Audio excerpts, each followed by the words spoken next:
Good morning, नमस्ते, welcome.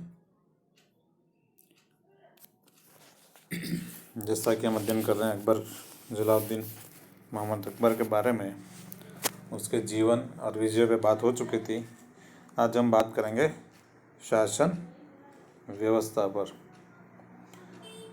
Akbar के शासन की एक मुख्य विशेषता थी कि उसने साम्राज्य को एक सूत्र में बांधने का काम किया और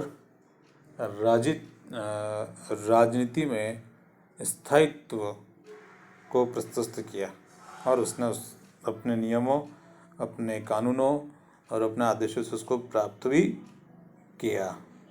अकबर की राजस्व संबंधी नीति सहज विकास का परिणाम थी।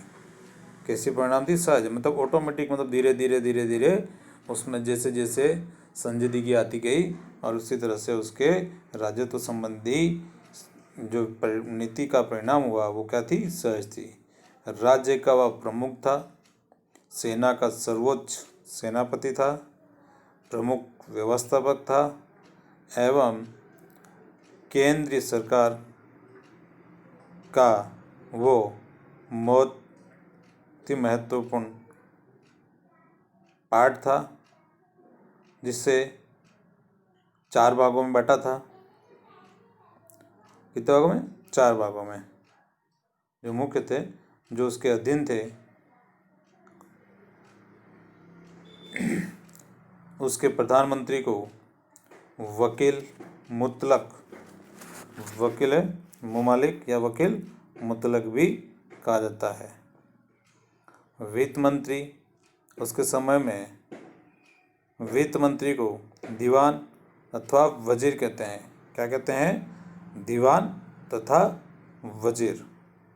दीवान मुमालिक, वजीर मुमालिक। और मुजफ्फर खां को उसने प्रथम दीवान नियुक्त किया था। क्या किया था? प्रथम दीवान नियुक्त किया था। वजीर का मुख्य कर्तव्य मालगुजारी तथा बंदोबस्त के लिए नियम निर्माण करना, अन्य प्रकार के कर निश्चित करना तथा रुपये पैसे के लेन देन की देखभाल करना। उसके समय में मुजफ्फर खां, टोडरमल और शाह मंसूर प्रमुख वित्त मंत्री हुए। कौन कौन थे? पहले तो आप देख लो वजीर का क्या क्या काम था। मुख्य कर्तव्य उसको मालगुजारी तथा बंदोबस्त के लिए नियम करना, अन्य प्रकार के कर निश्चित करना तथा रुपये पैसे के लेन देन की देखभाल करना। उसके समय में मुजफ्फर खां, राजा टोडरमल और शाह मंसूर प्रमुख वित्त मंत्री हुए। दीवान के भी कितने थे? 5 सहायक थे। कौन थे दीवान के? 5 सहायक वित्त मंत्री के, जिसमें दीवान खालसा शाही भूमि की देखभाल करने वाला अधिकारी क्या कहते हैं? दीवान खालसा। दीवान जागीर, जागीर की देखभाल करने वाला दीवान जागीर का गया। मुस्तौफी, ध्यान से सुनना, मुस्तौफी आय और व्यय का निरीक्षक करने वाला, आय और व्यय का निरीक्षण करने वाला। वाकिया नवीस, पत्र व्यवहार और घटनाओं का रिकॉर्ड रखने वाला। वाकिया नवीस, पत्र व्यवहार और घटनाओं का रिकॉर्ड रखने वाला। मुशर्रिफ, दफ्तर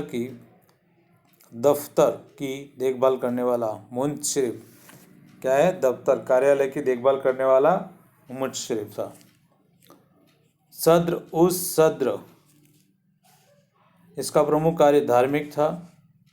इसका एक महत्वपूर्ण कर्तव्य इस्लामी विधाओं को प्रोत्साहन देना था। किसका? सद्र का धार्मिक कार्य का करना, यानी इस्लाम धर्म का प्रचार प्रसार करना, उसकी विद्याओं को प्रोत्साहन देना, ये किसका काम था? सद्र का। मुख्य काजी, बादशाहों की सहायता के लिए राजधानी में एक मुख्य न्यायाधीश होता था, जिसे मुख्य काजी कहा जाता था। मुहत्सिब बहुत बार पूछा जाता है। मुहत्सिब प्रजा के नैतिक चरित्र की देखभाल करने के लिए और मुख्यतया देखने के लिए कि प्रजा इस्लाम के कानूनों के अनुसार आचरण कर रही है अथवा नहीं। मुतसिब हुआ करता था। इसका कार्य मादक द्रव्यों के प्रयोग, जुआ खेलने से रोकना, स्त्री पुरुषों के अनैतिक संबंधों को रोकना इत्यादि इसका प्रमुख कार्य था। मतलब एक शासन प्रशासन व्यवस्था का कार्य मुतसिब के था कि वो नैतिक चरित्र की देखभाल करने के लिए प्रमुख व्यक्ति था। खाने सामा अकबर के समय यह मंत्री पद न था। इन पदाधिकारी का प्रमुख कार्य बादशाह के परिवार, उसके महल और उसके व्यक्तिगत तथा दैनिक आवश्यकता की पूर्ति की देखभाल करने का काम किसका था? खाने सामा। मीर आतिश शाही तोपखाना इसके अधीन था। अधिकांशतया यह पद किसी तुर्क या ईरानी को दिया जाता था। मीर आतिश शाही तोपखाना है ना। उसके बाद है दरोगा डाक चौकी। इसका अधीन राज्य के गुप्तचर और संदेश वाहक हुआ करते थे। कौन? दरोगा चौकी में। प्रांतीय शासन अकबर के समय में सूबों की संख्या 15 थी। औरंगजेब के समय प्रांतों की संख्या कितनी हो गई? 21 है ना। सालार सूबे का प्रमुख था। इसके अधीन एक बड़ी सेना होती थी जो फौजदारी नियमों का और मुकदमों का फैसला करती थी। सिपह सालार है ना। दीवान प्रांत के वित्त विभाग का अध्यक्ष, इसे मालगुजारी एकत्रित करनी थी। सदर और काजी काजी प्रांत के न्याय विभाग का प्रमुख होता था। बख्शी सिपह सालार के अंतर्गत सेना की भर्ती, उसके संगठन, नियंत्रण और कार्य पटुता का उत्तरदायित्व संभालता था।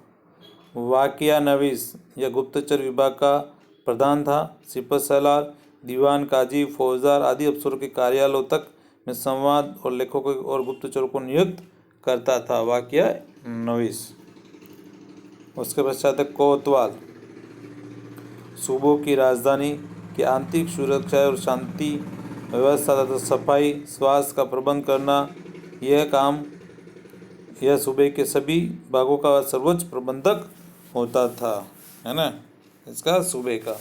इस प्रकार अकबर ने अपनी शासन व्यवस्था को एक स्थायित्व प्रदान किया, राजनीतिक दृष्टि से उसको मजबूत बनाया, अपनी आर्थिक संपन्नता के लिए, सामाजिक समरसता के लिए और धार्मिक प्रचार के लिए उसने अपनी शासन व्यवस्था को इस तरह से बचाया और प्रसार कराया, उसने लागू करवाया कि एक महान शासक के संपूर्ण गुण उसमें विद्यमान होने दिखे लगे और उसको मध्यकाल का, मुगल काल का महान शासकों में गिना गया। धन्यवाद।